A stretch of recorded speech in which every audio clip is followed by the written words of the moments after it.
on ne se remet jamais vraiment de sa vie d'avant et l'avenir lui reste un mystère impénétrable. Dans la pénombre sacrée de la salle de l'Olympia, un homme s'avance vers le micro, le visage raviné par les années. Si sa silhouette semble prête à rompre et que ses mains trahissent un léger tremblement, ses yeux, eux, brûlent d'un feu sacré qu'aucune des 1000 tempêtes traversées n'a su éteindre. Cet homme, c'est Serge Reggiani, celui qui a su donner une voix à la mélancolie, ce timbre grave et rocailleux qui résonne comme le pavé humide des ruelles parisiennes au petit matin. Soyez les bienvenus dans ce nouveau récit, là où nous décryptons les destins fracassés et les résurrections inespérées des monstres sacrés de la culture. Aujourd'hui, oubliez les biographies lisses des acteurs à succès ou les paillettes des chanteurs de variété.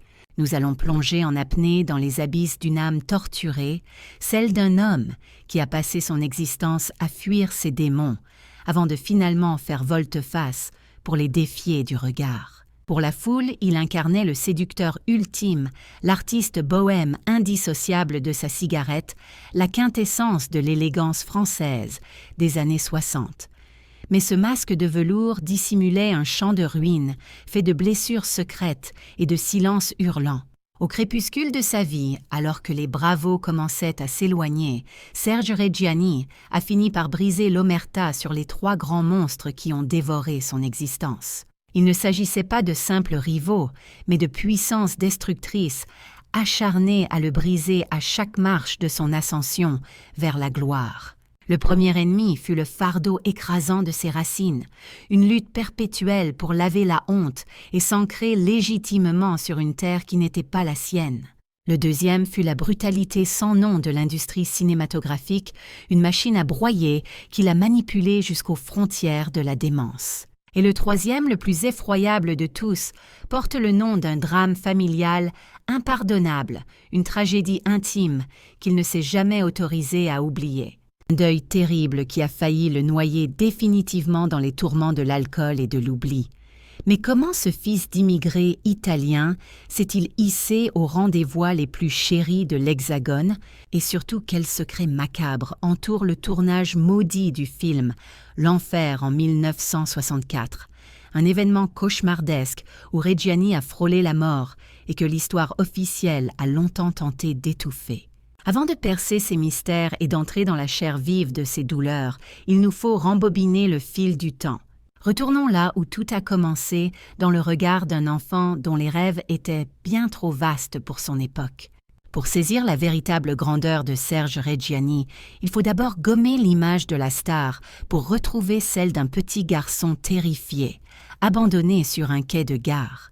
Il n'est pas né avec une cuillère en argent dans la bouche, mais dans la misère de l'Émilie-Romagne, avant d'être arraché à sa terre natale pour atterrir dans la grisaille d'une banlieue française. C'est ici, au cœur de ce combat acharné pour l'intégration, que le premier ennemi de sa vie a montré son visage hideux. Le regard méprisant des autres, ce silence lourd, réservé aux étrangers, que l'on traitait alors de « macaroni ». Mais Serge possédait une arme secrète, une rage de vivre bien supérieure aux préjugés.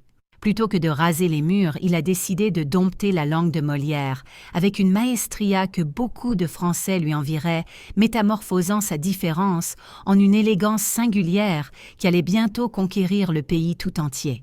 Dans la France de l'après-guerre, une nation en pleine reconstruction affamée de nouvelles idoles, le visage de Reggiani fait l'effet d'une révélation divine. Il ne possédait pas la beauté plastique et lisse des standards hollywoodiens de l'époque. Il dégageait quelque chose de bien plus viscéral, une beauté tragique, une intensité qui semblait porter sur ses épaules toute la misère du monde. Son sacre arrive en 1952 avec le chef-d'œuvre de Jacques Becker Casque d'Or. Dans ce film mythique, Serge incarne Manda, un voyou au cœur tendre face à l'inoubliable Simone Signoret. Leur alchimie à l'écran est si foudroyante qu'elle grave instantanément le nom de Reggiani au panthéon du cinéma français. Il devient l'archétype du romantisme noir, le symbole d'une virilité fêlée qui bouleverse les cœurs et les âmes. La critique est à ses pieds, les réalisateurs se l'arrachent. Et le public ne voit plus en lui l'immigré italien, mais un géant du jeu, l'un des plus grands de sa génération. Il enchaîne les triomphes, tournant avec les maîtres du 7e art, comme Jean-Pierre Melville dans Le Doulos, où son jeu minimaliste et son regard d'acier glaçant le sang. À cet instant, Serge Reggiani est omniprésent. Son visage s'affiche sur toutes les colonnes Maurice et sa voix commence à s'insinuer dans les esprits. Même si sa carrière de chanteur n'explosera véritablement que plus tard comme une seconde chance offerte par la Providence, les prémices sont déjà là.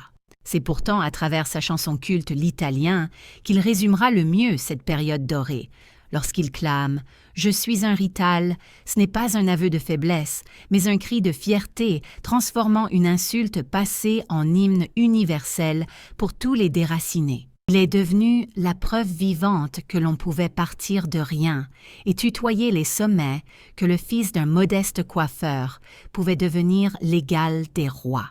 Chaque rôle accepté, chaque succès remporté sonnait comme une revanche sur son histoire, une manière d'hurler au monde entier « J'existe ». Mais la gloire est une maîtresse cruelle et exigeante, et derrière les paillettes, l'armure du guerrier commençait dangereusement à se fissurer. Porter le statut de symbole réclame une énergie surhumaine quasi divine. Et pour un écorché vif comme Serge, cette pression de la perfection, cette obligation constante de prouver sa légitimité, devenait un calvaire de plus en plus lourd à traîner. Alors que les flashs crépitaient et que le champagne coulait à flots, personne ne se doutait que le destin préparait déjà le terrain pour une rencontre fatale. Non pas une rencontre amoureuse, mais un projet artistique qui allait virer au cauchemar psychologique absolu, menaçant de détruire tout ce qu'il avait mis des années à bâtir. Si le public ne voyait en Serge Reggiani qu'une icône intouchable baignée de lumière et d'admiration, la réalité des coulisses était bien plus brutale, tissée de solitude glaciale et de manipulation silencieuse. C'est ici que se dévoile le véritable visage du deuxième ennemi.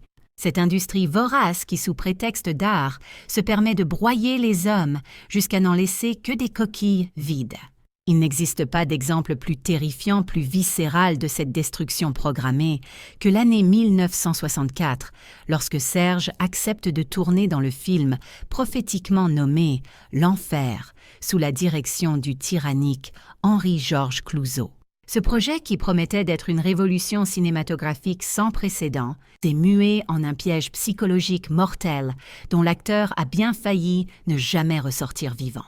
Clouzot ne se contentait pas d'être un réalisateur pointilleux, c'était un véritable démiurge, un tyran obsédé par la maîtrise absolue, persuadé que la seule façon d'obtenir une vérité artistique pure était de torturer psychologiquement ses acteurs jusqu'à ce que leur âme se fissure. Sur le plateau de tournage, l'air était devenu littéralement irrespirable, saturé d'une électricité statique malsaine, frôlant l'hystérie collective, tout cela pour donner vie à un personnage de mari dévoré par une jalousie pathologique. Pour Serge, il ne s'agissait plus simplement d'interpréter un rôle de composition, mais de ressentir physiquement et mentalement chaque seconde de cette souffrance comme une seconde peau brûlante. Dans sa quête dévorante et insensée de la perfection, le cinéaste a imposé à sa vedette un véritable régime de terreur psychologique, privation de sommeil calculé, réveil en pleine nuit pour créer un état de confusion mentale et des courses forcées, sous un cagnard impitoyable, jusqu'à ce que ses poumons soient en feu et que ses jambes ne le portent plus. On avait largement dépassé le cadre du 7e art. C'était devenu une séance de vivisection mentale à ciel ouvert, une expérience cruelle sur les limites de l'endurance humaine.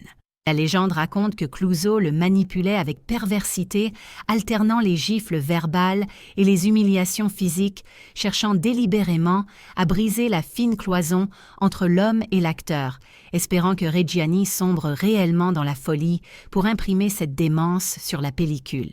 Serge, dont on connaissait l'extrême sensibilité et cette façon d'être écorché vif, s'est retrouvé piégé dans un pacte faustien où sa propre santé mentale devenait la monnaie d'échange, exigée pour nourrir l'ego surdimensionné d'un génie despotique. Il se vivait comme une marionnette désarticulée dont les fils étaient tirés avec une violence inouïe, un simple ustensile jetable que l'on presse jusqu'à la dernière goutte avant de s'en débarrasser sans remords. C'est à cet instant critique que la rupture a éclaté brutale, salvatrice et inéluctable. Sentant que sa raison vacillait dangereusement et que la frontière entre la fiction cauchemardesque et sa réalité se dissolvait, Serge a pris la décision la plus audacieuse de toute sa carrière d'artiste. Il a posé un ultimatum silencieux. Il a dit non, il a déserté le plateau de l'enfer. Il a fui ce génie toxique qui cherchait à le vampiriser jusqu'à la moelle, préférant sauver sa peau plutôt que d'accéder à une gloire posthume. Le tournage fut stoppé net et le film resta inachevé durant des décennies, devenant l'une des légendes maudites les plus célèbres du cinéma français. La presse de l'époque, toujours prompte à protéger les idoles, a évoqué une dépression ou une grande fatigue, usant d'euphémismes diplomatiques pour ne pas égratigner le mythe intouchable du réalisateur. Mais la réalité bien plus sombre était que Serge avait échappé in extremis à un anéantissement psychique total. Il avait littéralement survécu à l'enfer des caméras. Il avait repris les rênes de son existence en refusant de rester la victime consentante d'un système impitoyable qui broie les hommes.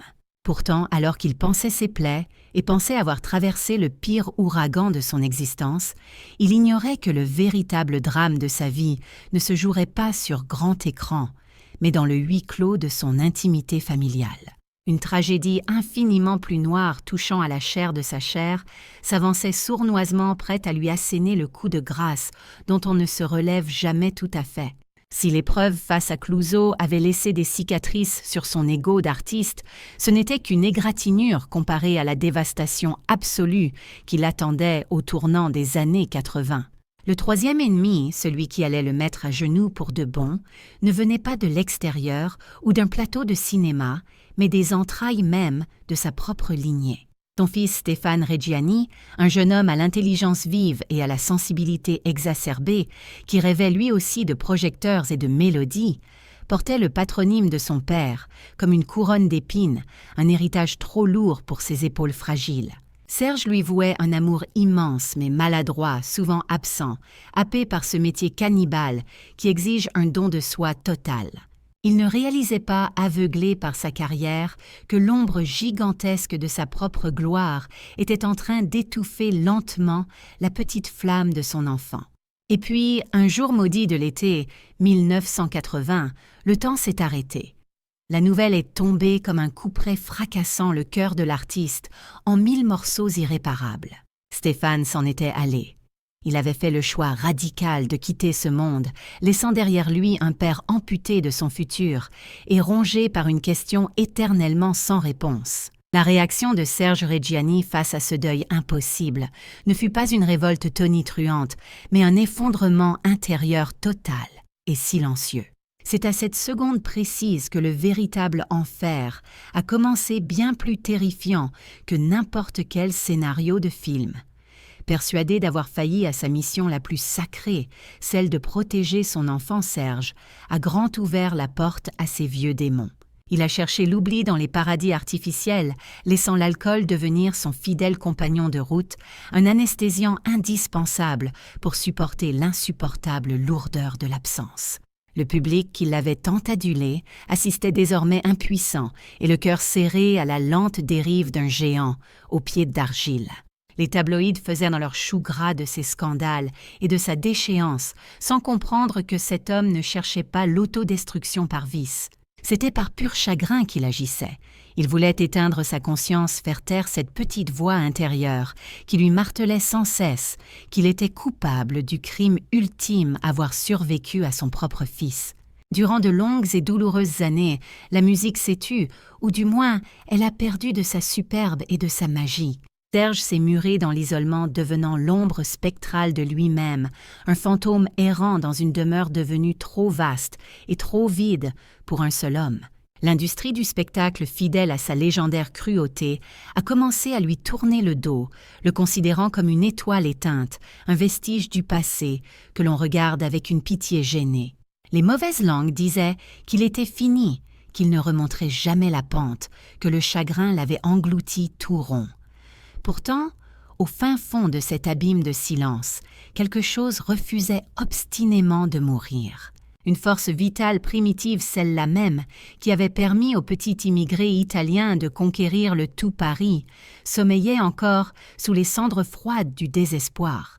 Il fallait juste un instant une étincelle pour que la bête blessée se redresse une ultime fois et prouve au monde entier qu'on ne peut pas enterrer un homme tant qu'il a encore quelque chose à dire, ou plutôt quelque chose à hurler à la face de ceux qui l'ont condamné trop vite. Le moment de vérité, celui où le silence assourdissant vole enfin en éclats, n'a pas eu lieu dans un prétoire ni lors d'une interview choc, mais là où Serge Reggiani s'est toujours senti le plus vivant sur les planches mythiques de l'Olympia.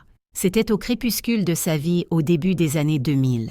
Le rideau s'est levé sur un homme physiquement diminué, s'appuyant lourdement sur une canne, le visage raviné par les excès et le chagrin. La salle entière retenait son souffle terrorisé à l'idée de voir une idole s'effondrer en direct. Mais dès que les premières notes ont retenti, le miracle s'est produit. Serge ne s'est pas contenté de chanter ses tubes. Il a saisi cette tribune pour régler ses comptes, non pas avec des insultes ou de la colère, mais avec une dignité foudroyante qui a cloué le public sur place. Il a fixé droit dans les yeux cette industrie ingrate qu'il avait jetée aux oubliettes sans ménagement. Il a d'une certaine manière nommé publiquement ceux qui l'avaient enterré trop tôt. Il s'adressait à ses producteurs qui ne voyaient en lui qu'un vieil alcoolique incapable de tenir une scène, leur prouvant par sa seule présence magnétique qu'ils avaient tort de sous-estimer la fidélité du cœur du public. Il s'adressait aussi par-delà la mort au fantôme d'Henri Georges, Clouzot, ce maître tyrannique, qui avait voulu briser son esprit 40 ans plus tôt, lui démontrant qu'il était toujours debout, qu'il avait traversé tous les cercles de l'enfer pour revenir raconter son histoire. Mais l'instant de vérité, ce moment suspendu qui a fait monter les larmes aux yeux de chaque âme présente dans la salle ce soir-là, c'est lorsqu'il a dû croiser le fer avec son démon le plus intime, le deuil insoutenable de son fils. Alors que son entourage et les stratèges de la communication lui sommaient de dissimuler ses failles pour ne pas écorner son image de marque, Serge a choisi la voie de la résistance pure. Il s'est avancé pour interpréter « Le temps qui reste », non pas avec une technique parfaite, mais avec une voix ravagée, trébuchante d'une authenticité si crue qu'elle vous prenait à la gorge. C'était sa manière viscérale de hurler à la face du monde et surtout à ce système impitoyable qui rêve d'artistes robotisés qu'il ne s'excuserait plus jamais de porter son chagrin en bandoulière. De sa propre fragilité, il a forgé une arme de destruction massive pour pulvériser l'hypocrisie mondaine du show business, transformant chaque note en un duel provocateur contre la mort elle-même. Chaque mot qu'il prononçait devenait une revendication féroce de son droit à survivre malgré les plaies ouvertes. Il ne chantait plus pour les applaudissements ou la gloire, il chantait pour Stéphane, son fils disparu. Il chantait pour se prouver à lui-même qu'il tenait encore la barre de son navire en pleine tempête. Et la réponse du public fut foudroyante, non pas de la pitié, mais une véritable onde de choc émotionnel qui a traversé l'Olympia. Des milliers de spectateurs se sont levés comme un seul homme, non seulement pour ovationner l'artiste de génie, mais pour saluer le courage de l'homme qui avait l'audace de mettre son cœur à nu. Les critiques parisiens, ces mêmes plumes acerbes, qui avaient déjà rédigé et imprimé sa nécrologie artistique des années auparavant, ont été contraints de baisser les yeux avec humilité devant une telle grandeur d'âme. En cette nuit mémorable, Serge Reggiani ne s'est pas contenté de donner un concert, il a opéré un coup d'état spirituel et a repris le pouvoir qui lui revenait de droit. Il a offert la preuve éclatante qu'on pouvait être vieillissant, meurtri, hanté par le drame, et pourtant rester invincible face à ceux qui voulaient le réduire au silence. Une victoire totale de l'humain sur la machine médiatique. C'était la démonstration magistrale que l'art le plus puissant puise toujours sa source dans une souffrance qu'on a su transcender. Mais au moment où les projecteurs se sont éteints et que le vieux lion a traîné sa silhouette hors de scène, pour l'ultime fois, il nous a légué bien plus qu'une chanson, un message universel qui résonne encore fort longtemps après sa révérence. Bien au-delà des disques d'or accumulés et des affiches de cinéma jaunies, le destin tourmenté de l'Italien résonne aujourd'hui comme un avertissement solennel et une leçon d'humanité indispensable pour nous tous. Sa trajectoire nous oblige à arracher le rideau de velours rouge pour regarder en face la brutalité inouïe qui règne dans les coulisses du spectacle. Combien d'autres créateurs, combien d'âmes trop sensibles ont été broyées par cette impitoyable usine à rêves qui ne tolère aucune fissure. L'histoire de Reggiani nous pose des questions qui dérangent et que nous préférons souvent mettre sous le tapis. Sommes-nous vraiment prêts à entendre la détresse de nos idoles avant qu'elles ne s'effondrent sous nos yeux? L'industrie du divertissement comprendra-t-elle un jour qu'elle doit traiter ses artistes comme des êtres de chair et de sang, et non comme des produits de consommation jetables qu'on écarte à la moindre faiblesse? Par sa survie miraculeuse et son retour inespéré, Serge nous a prouvé que la dignité ne s'achète pas. Elle se conquiert de haute lutte en affrontant ses propres ténèbres. Il incarne la voix éternelle de tous ces artistes qui se sont sentis un jour exploités incompris ou laissés pour compte par ceux-là même qui juraient les adorer la veille. Son véritable héritage ne réside pas uniquement dans ses films ou ses mélodies, mais dans ce courage immense d'avoir osé dire « j'ai mal » dans un monde qui exigeait de lui un sourire de façade permanent. Il nous rappelle avec force que derrière chaque icône sur papier glacé, il y a un cœur qui bat la chamade, un père qui pleure ses disparus, un enfant qui doute de tout. Aujourd'hui, en 2026, quand on écoute ce timbre éraillé chanter la liberté ou l'amour, ce n'est plus simplement un chanteur que l'on entend. On entend le triomphe retentissant d'un homme qui a refusé de laisser ses ennemis écrire le mot « fin » à sa place. Alors que nous refermons ce chapitre, n'oublions jamais que le silence n'est pas toujours synonyme de vide. Il est parfois saturé de vérités qui brûlent d'être dites. Serge a fini par trouver la paix, non pas dans l'oubli, mais en transformant ses douleurs en art comme il l'aurait peut-être murmuré lui-même en voyant sa vie défiler. Je ne cherchais pas à devenir une légende, je voulais simplement rester un homme debout face au vent. Merci infiniment d'avoir partagé ce moment de mémoire avec nous. Si cette histoire a fait vibrer votre cœur, je vous invite à la diffuser autour de vous. Car faire perdurer ce souvenir, c'est déjà rendre une forme de justice à ceux qui ont tout donné.